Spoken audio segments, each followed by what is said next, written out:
ভোর রাত্রে এসে বাগানে সব ফুল তুলে নিয়ে চলে যায়। আজ ভাবছি রাত জেগে বসে থাকবো আর দেখবো যে কে বাগানের ফুল তুলে নিয়ে যায়। তার জন্য আপনি কেন রাত জাগবেন? আমি আছি না, আমি রাত জেগে দেখবো কে ফুল চুরি করে নিয়ে যায়। তুমি পারবে? আপনি নিশ্চিন্ত থাকুন। তবে তাই করো। আরে মা, আপনি উঠে পড়েছেন? আজকে সেই চোরটা আসেনি? হ্যাঁ এসেছিল তো, সব ফুল নিয়ে গেছে।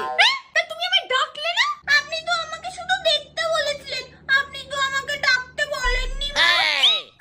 তুমি কি করছিলে মা? ওই তো আমি বলে দিলাম আর কোথায় কোথায় কটা ফুল বাকি আছে, আর তারপরে সে উঁচু ডালে হাত পাচ্ছিল না, আপনার আকশিটাও দিয়েছিলাম। তা শুধু ফুলটা দিলে কেন? তোমার গয়নাগাটি যা ছিল সবই তো দিয়ে দিতে পারতে। আচ্ছা ঠিক আছে, কালকে আসলে আমি তাকে সব গয়না দিয়ে দেবো। আপনার আলমারির চাবিটা দিন। जोर का झटका है जोरों से लगा